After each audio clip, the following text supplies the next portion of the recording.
Parents made me quit school to be unpaid nanny for little brother, so I ran away. Mom now stalking me, threatening kidnapping after failed attempt to drag me home. I, 15F, will be a junior in high school once the new school year starts. I have a little brother I'll call Matt, 3M. My parents both work full-time jobs in the business district. I was a planned baby, but Matt wasn't. My parents considered putting him up for adoption, but couldn't do it. They don't know I know this. Once my mom ended her maternity leave, 2 weeks early, there was a schedule of who watched Matt when. Mom leaves for work at 4:30 a.m., waking me up on the way. I watch Matt until I need to go to school at 7 o'clock, and by that time, my dad is up and takes over. I get home from school at 3:45 p.m., and my dad leaves for his work at no later than 4 p.m. I watch him till my mom gets home at 6 p.m. For the first year, that's how it went. I was fine with that. Now, my mom has shifted her hours to work later. I watch Matt till he sleeps, and I can't sleep till my mom gets home, which is usually 10 to 11 at night. On top of that, I do anything that needs doing at home. I'm in AP classes, and have my homework to do as well. Matt's not very well behaved. He's had health issues since birth that cause him discomfort. He's a toddler, and I get that, but his tantrums and general demeanor make it hard for me to get things done. The two things that tore me down most happened a week before school ended back in May. I managed to talk to my mom and asked her if we could please hire a sitter to look after Matt. I want to take on some extracurriculars. Her response was they didn't need to waste money on that, because they had me. 2 days later, my mom got home at 5 p.m., early, for her, and after eating dinner, told me to ask the school if I could shorten my class load next year in order to spend more time at home, since my dad also apparently wants to shift his hours. I told her no. She got mad, saying I needed to be more understanding and accepting. I had enough and blew up. I can't remember what all was said, but I do remember yelling that I wasn't my little brother's parent. I stormed to my room, stuffed some things in my backpack, and left while my mom was distracted by my brother. I'm safe. I called my grandmother and explained what was going on. She and my mother are estranged, but we managed to stay close. Once she picked me up and got the details, she said she understood. My parents blew up my phone, demanding I come home and telling me I should be ashamed I'm acting this way. My grandmother blocked their numbers. She did talk to them, and they agreed I can stay where I'm at until I get my head on straight. I feel guilty for leaving my brother, but at the same time, I feel so worn out. Other family weighed in. While most are on my side, others say I need to accept my duties in the family and suck it up. I'm conflicted and don't know what to do. Ida for running away? Update, in comments, same day. Update. Posting here in the comments since doing it in the post pushed me over the limit. Thank you to everyone who left comments. I feel more confident in my decision now. A couple of people said I needed to talk to my parents about a sitter or boundaries. I've tried, before the last time. They either brushed me off or said things like that costs so much money but you do such a good job and you're the big sister, it's your duty to watch him.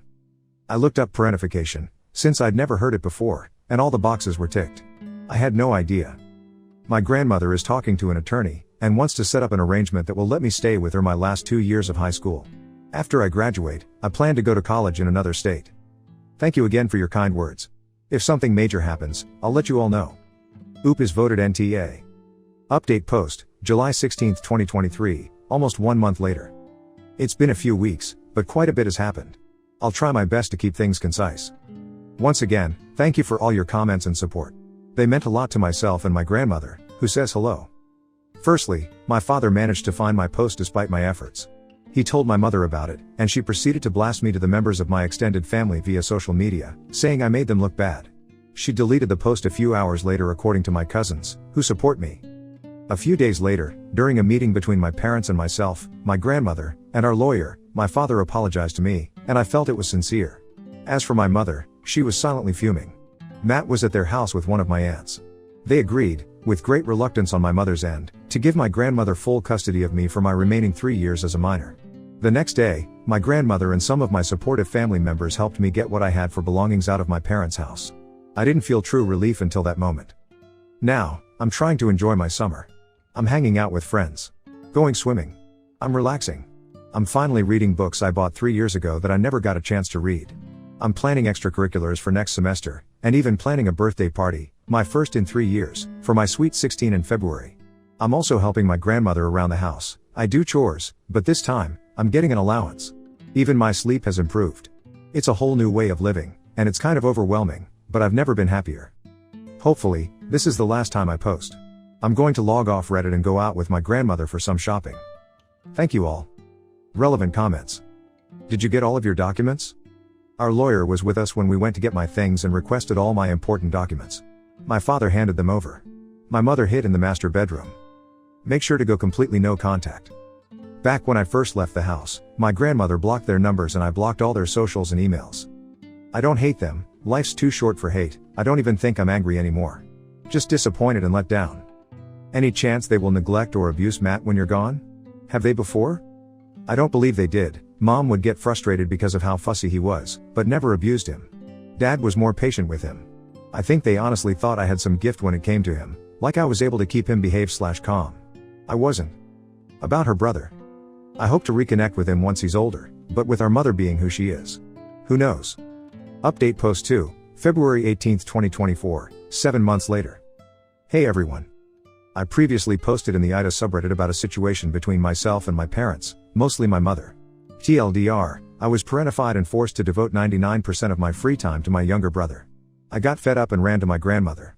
Parents surrendered legal custody of me to her. There are more details in the 2 posts I made about the topic.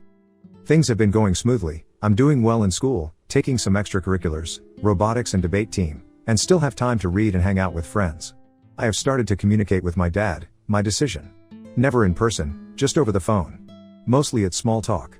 I talk about school and classes, and he gives me updates on Matt, my little brother. I've not said a word to my mother directly since the day custody was given to my grandmother. The last time we spoke, my dad told me that Matt had realized I was no longer around, and became more agitated. They hired a nanny to help out, but both my parents were still forced to cut back their hours. That was a week and a half ago. This past Saturday, I had my dream birthday party, which was themed after books. My birthday cake looked like a stack of books, snacks were themed after literary genres, and everyone came dressed as book characters. I dressed as Sherlock Holmes. We had a very cozy venue all to ourselves, and it was great. It was a very chill, relaxed party. My grandmother hired security for the party, with a strict list of who was allowed. This was due to a couple of bullies at school who heard about my party and threatened to crash it. The party ended after a few hours, and most of the guests left. The ones left were my grandmother, myself, one of the guards, and my 2 closest friends. I excused myself to go to the restroom, and when I came out, one of my friends met me halfway down the hall. She tried to push me back into the restroom, saying my mother had shown up and was demanding to see me. I told nobody from my family about this party, not my dad, not even the ones who supported me, because of this exact possibility. I also didn't post about it on social media. I heard yelling from my grandmother and decided to confront the situation myself. The security guard was holding my mom back, and my grandmother was livid. The second my mother saw me, she became irate, screaming that I was a disgrace, that she was never going to let me just cut her off, and if I knew what was good for me, I'd come home. I didn't feel scared or even angry. I was just tired. I kind of sighed, pulled out my phone, and told her I was calling the police. It was up to her if she stayed to face them, but either way, I was filing a no-contact order. She went pale, screamed at me one last time, then ran off, getting into her car and speeding away. I was glad it didn't happen during the party, but it left me shaken. Needless to say, my grandmother and I will be speaking to our attorney tomorrow. I'm still not sure how she found out about the party, which is what spooks me the most. Do entitled/narcissistic parents just have some ability that lets them repeatedly attempt to screw up their kids' lives? I'm starting to feel like I'll have to watch out for my mom the rest of my life. Relevant comments. This exchange. Commenter, to answer your question. Yes, they try to ruin their children's life whenever they can. Why? Because they don't see that they are in fault because they are too self-absorbed to have common sense. In their eyes always others will be at fault. Have you spoken to your dad since this incident or do you intend to? Or are you going NC with him too? If you speak to him maybe he can give you information who told your mom because this person needs to get out of the picture. I have this for you. Sums up pretty perfectly how narcissists are. Oop, I have not spoken to my dad since the incident. I really don't want to go no contact with him. He seems the most apologetic over what I went through and is trying to change, from what I've gathered through speaking to him. I never told him about the party, so he couldn't have informed my mother. I do intend to call him today and see what fallout happened after my mother left. Thank you for the link. Yeah, that adds up. Could she be tracking your phone? I thought about that, and my grandmother agreed. We checked over my phone to see if there was anything of the sort and found nothing. Definitely considering a new phone. Therapy. Thank you. I am in therapy. It's really helping me with a lot of the guilt and pressure I felt after running away. I won't lie, despite my posts in IDA, a good chunk of me wanted to give in and run right back home. But I knew that wasn't what I really wanted, and also knew that if I did, I'd just keep sacrificing unnecessarily. Update post 3, March 4, 2024, 2 weeks later.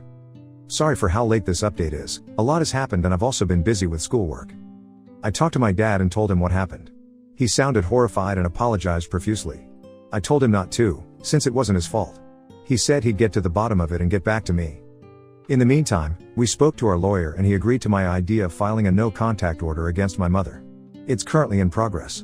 My grandmother contacted my school to ensure that my mother was not permitted on campus or allowed to get any information about me. Both my grandmother and I got new phones, and had my grandmother's car checked for air tags. None were found. I checked out all my friends' social media and nothing was posted before the party. I was baffled. 5 days later, I got a call back from my dad. Apparently, he put a lot of pressure on my mother and she finally spilled the beans. She bumped into another parent at a store, the mom of one of my most recent friends who was unable to make the party. They caught a cold. Said mom was not aware of all the drama between my mother and I, giving enough information for my mother to put 2 and 2 together and figure out where the party was. I am just thankful she was unable to get the exact time of the party. She tried calling the venue, but we password locked, I think that's the right term, everything, and they gave her no info. She didn't regret any of it, and even suggested waiting off school grounds once school let out and try to drag me back by the hair one day, just typing that makes me shiver and feel sick to my stomach. My dad was appalled, and apparently that was the breaking point. They had a huge argument, and to make a long story short, he said he was done. He's in the process of moving out and staying in a hotel currently. He's filing for divorce and full custody of Matt. He offered to pay the nanny extra to hire her himself for Matt's sake. Now, even the relatives that were on my mother's side have started to cut her off. She insists she did nothing wrong and that everything happening was my fault for being ungrateful and disloyal. All in all, there's hope for my dad and my brother. I think we can definitely have a better relationship in the future, so long as my mother stays out of the picture. Time will tell, I guess. And I guess that's it. Someone asked in the comments of my last post asked if I was planning on completely cutting my mother out of my life once the no contact order was filed. I didn't want to, she's my mom. But the way she is now, I don't think I have a choice. It's for my safety and mental/physical/emotional well-being. She doesn't have my best interests at heart, only her own. It's sad, but I know it's not my fault she's the way she is now. Now on to the next story. Story 2. Family and friends ruined my marriage by making me paranoid about my wife cheating. After divorce I confronted them. They admitted trying to steal her away. I've been divorced for almost 2 years and a few weeks ago my father, 67 meters, my 2 brothers, 37 meters and 40 meters, and 4 friends, 35 meters, 37 meters, 38, 41 meters, while very drunk joked about how they can't believe I left my wife.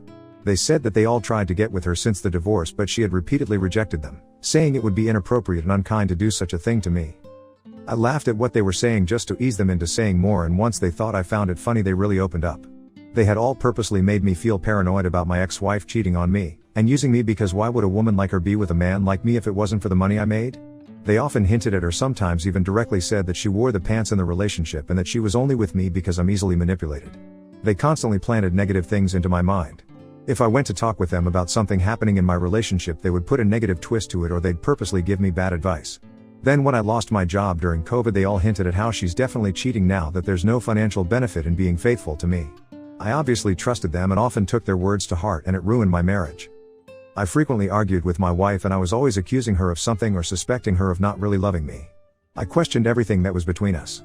I often told her bullshit things like how I'm a high-value man and that she needed to appreciate me, and when I was not working for 6 months I flipped the script and started accusing her of not respecting me for not working. I was unappreciative of all her hard work and for being the one who took care of our household bills and any other bill during those 6 months of unemployment. I continued to let their words drive me into paranoia and I started accusing her of cheating with her coworkers. Eventually my wife had enough of my moods, constant mistrust and accusations. She left me, and to be honest for a long time it felt like it came out of nowhere, and so I had myself convinced she left me for another man. Now here I am knowing that every man I've called my family, my friend, were all my enemies who I let destroy my marriage. I obviously lost my mind once they were done telling me all the ways they conspired to ruin my marriage, and we did get to blows.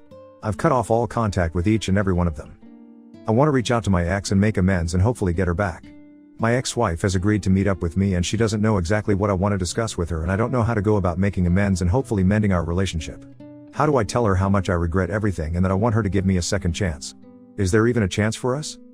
Edit. Some of y'all keep saying you took the words of your friends over your wife's, and I don't think that's a fair or complete assessment. I trusted my father and brothers. My father was the main driving force behind this manipulation campaign, and it's not often that your entire family is conspiring against you. And not only your family but also your friends. I'm not running away from accepting the fact that it is wholly my fault in how my marriage ended. I take ownership of that.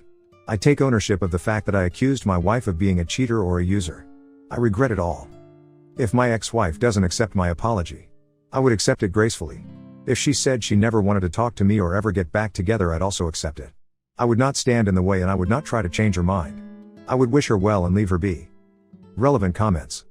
Fun statistician 550. Well, they certainly knew you're easy to manipulate, don't they?